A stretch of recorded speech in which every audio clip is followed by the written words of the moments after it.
Hi guys. Yes, I'm here with another video. Sorry. I think I've like put 3 videos out in a week.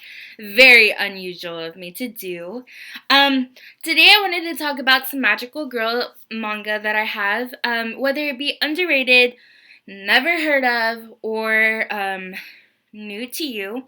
I wanted to share some of the magical girl manga that I have in my collection.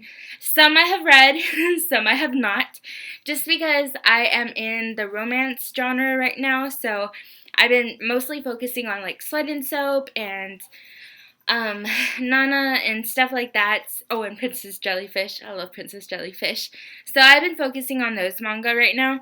But some of these I have read. So the first one being Unmagical Girl. I love this series so much. I've talked about it on my channel before. I got it at Barnes& and Nobles for $12.99, but it is also on Amazon. There's only 2 volumes, and that's the end of it. So there's only 2. So it's basically about Pretty Angel Nerdbrave, who is this girl right here. And she is honestly super duper pretty. I'm a sucker for pink haired girls. But I really love the costume design. I love the mature content of this manga. Um, so basically, she's a from a cult TV show. But when an anime's director's computer goes on the fritz, it brings Pretty Angel Nerdbrave out of the screen and into our world. With bills and bullies to face, it'll take more than a sparkly transformation and a frilly skirt to get by in real life. So basically, it's about this girl who I forgot her name. Oh my god. Um.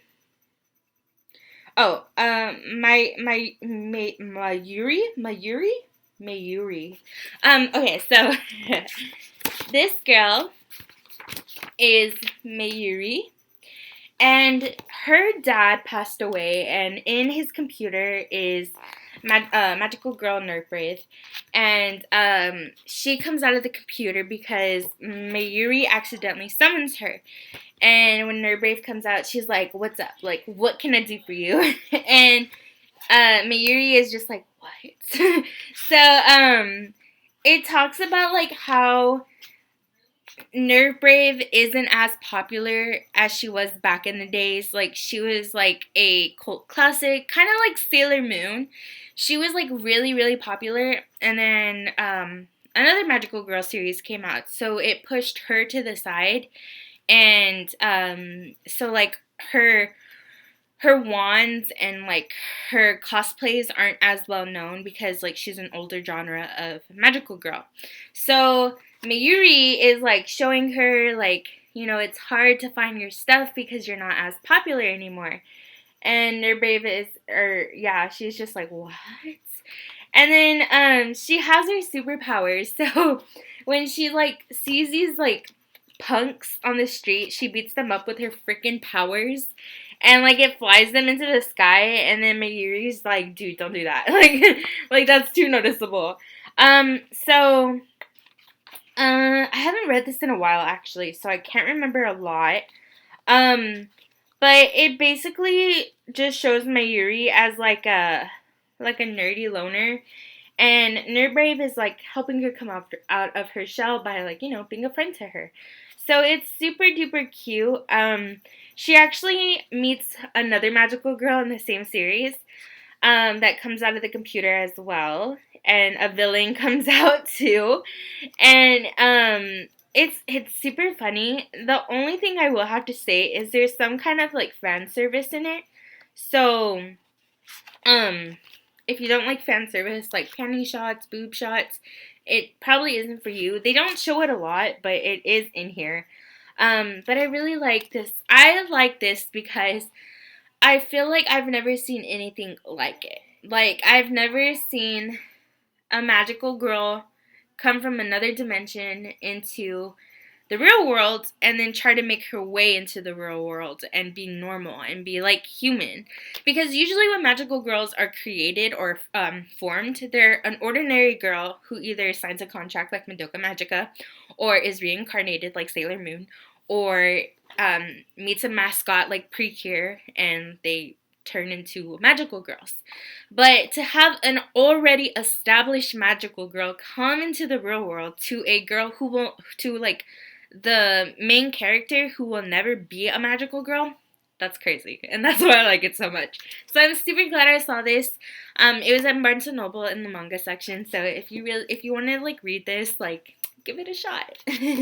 Okay, so another favorite anime of mine, Unmagical Girl does not have an anime adaptation, but Pre-Tier does. And Pre-Tier is on YouTube. It's 12 episodes long. They're about 20 to 30 minutes long as well. So Pre-Tier. So Madoka Magica. Madoka Magica is sad, right? Like, we all thought because it was frilly and cute that it'd be like a fluffy anime. And then we all found out that like there was some chaoticness in that anime. There was some death scenes, some gore. So unlike that, Pre-Tier right off the bat deals with depression and deals with like what if someone's good enough to be a magical girl. Because also with magical girls, the weight of the world is kind of on their shoulder. Like, they have to like be ready to be a magical girl. Like, hope, love, friendship, right? Like, that's all they have. Usually with magical girls as well, there's a group of them. Like, Sailor Moon has the Sailor Scouts. Precure has the other Pretty Cures. Madoka Magica has all the other gem girls. And then, who else? Wedding Peach even has freaking the other girls with them. So they're always in like a group. Pre-Tier, on the other hand, is just solely one magical girl. And she has magical knights that are guys, but, you know, it's not a girl group. It's a girl main character mixed with guys. So, Pre-Tier is about Himino is a high school freshman who's having trouble adjusting to the lifestyle into which she has been reluctantly thrown.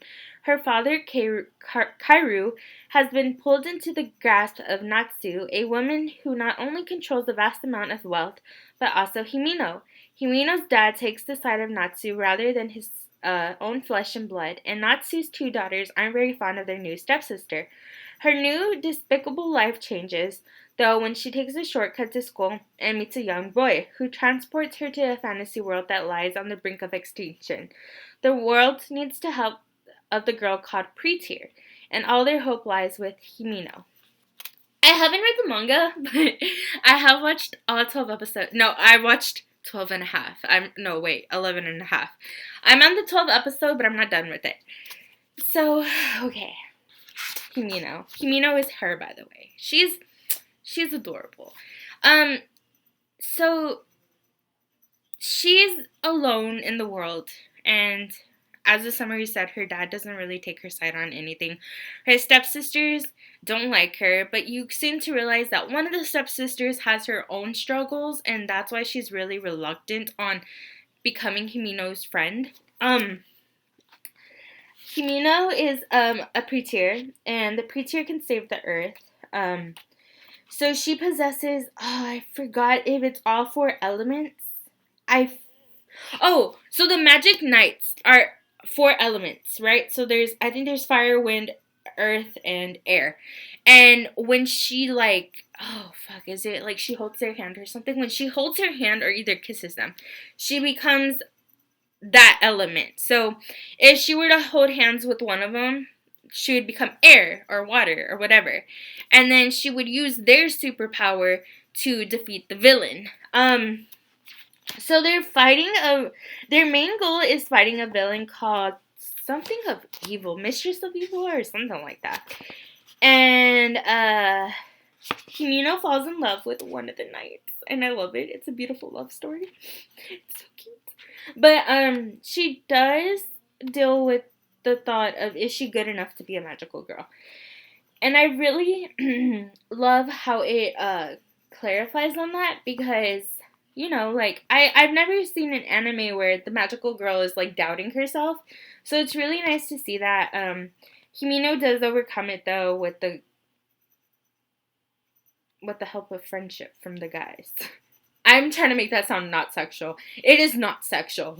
It really is friendship. But yeah, so they just try to help her and stuff, and I freaking love it.